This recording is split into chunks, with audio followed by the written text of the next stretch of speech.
Le livre d'Esther, chapitre 2.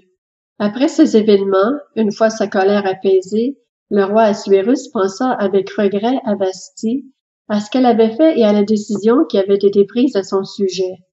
Alors les jeunes serviteurs du roi dirent: Qu'on recherche des jeunes filles qui soient vierges et belles pour le roi. Que le roi désigne, dans toutes les provinces de son royaume, des inspecteurs chargés de rassembler toutes les jeunes filles vierges et belles à Suse, la capitale, dans le harem, sous l'autorité d'Égaï, l'eunuque du roi responsable des femmes. Il leur fournira les produits cosmétiques nécessaires, et la jeune fille qui plaira au roi deviendra reine à la place de Vasthi. Le roi trouva le conseil bon et s'y conforma. Il y avait, à Suse, la capitale, un Juif du nom de Mardoché. C'était un fils de Jaïr, un descendant de Shimei et de Kis, un benjaminite qui avait quitté Jérusalem en compagnie du groupe d'exilés partis avec Jéconia, le roi de Juda, sur ordre de Nebuchadnezzar, le roi de Babylone. Il se chargeait de l'éducation d'Hadassa, alias Esther, la fille de son oncle, car elle n'avait plus ni père ni mère.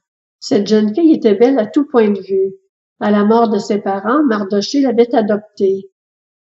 Lorsqu'on proclama le message du roi qui avait valeur de loi, et qu'on rassembla un grand nombre de jeunes filles à Suse, la capitale, sous l'autorité d'Égaï, Esther fut aussi prise. Elle fut conduite au palais et placée sous l'autorité d'Égaï, le responsable des femmes. La jeune fille lui plut et gagna sa sympathie. Il s'empressa de lui fournir les produits cosmétiques et les éléments dont elle avait besoin. Il lui donna aussi 7 jeunes filles sélectionnées parmi le personnel du palais, puis il la déplaça avec ses suivantes dans le meilleur appartement du harem. Esther ne révéla ni son origine ni sa famille, car Mardoché lui avait interdit de le faire. Chaque jour, il se promenait devant la cour du harem pour s'assurer du bien-être d'Esther et de la façon dont on la traitait. Chaque jeune fille devait se rendre vers le roi Assuérus lorsque c'était son tour, soit après 12 mois passés à prendre soin de son corps, conformément à la règle en vigueur pour les femmes. 6 mois avec de l'huile de myrrhe et 6 mois avec des aromates et des produits cosmétiques spécifiquement féminins. C'est ainsi que chaque jeune fille se rendait vers le roi. Quand elle passait du harem au palais, on lui permettait de prendre avec elle tout ce qu'elle demandait. Elle y allait le soir, et le lendemain matin, elle passait dans le second harem, sous l'autorité de Shahashgaz, l'eunuque du roi responsable des concubines. Elle ne retournait plus vers le roi, à moins que celui-ci n'ait envie d'elle et qu'elle ne soit nommément appelée. Lorsque son tour d'aller vers le roi arriva, Esther, fille d'Abicaïl, l'oncle de Mardoché, celui qui l'avait adoptée, ne réclama que ce que lui conseilla Égaï, l'eunuque du roi responsable des femmes. Elle gagna les faveurs de tous ceux qui la voyaient. Esther fut conduite vers le roi Assuérus dans son palais royal le 10e mois, c'est-à-dire le mois de Tébet, la 7e année de son règne. Le roi préféra Esther à toutes les autres femmes, elle gagna ses faveurs et sa sympathie plus que toutes les autres jeunes filles.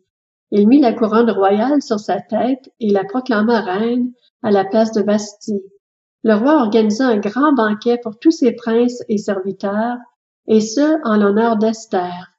Il accorda aussi des dispenses d'impôts aux provinces et distribua des cadeaux avec une générosité toute royale. La deuxième fois qu'on rassembla des jeunes filles, Mardoché était assis à la porte du roi. Esther n'avait toujours pas révélé ni sa famille ni son origine, car Mardoché le lui avait interdit et elle respectait ses ordres comme lorsqu'elle était sous sa tutelle. À ce moment-là, Mardoché était donc assis à la porte du roi. Bigthan et Téresh, 2 eunuques du roi qui avaient la garde de l'entrée, eurent un mouvement d'irritation et cherchèrent à porter la main contre le roi Assuérus. Mardoché en fut informé et le révéla à la reine Esther, qui parla de sa part au roi. L'information fut vérifiée et confirmée, de sorte que les 2 eunuques furent pendus à une potence. Tout cela fut enregistré par écrit dans les annales en présence du roi.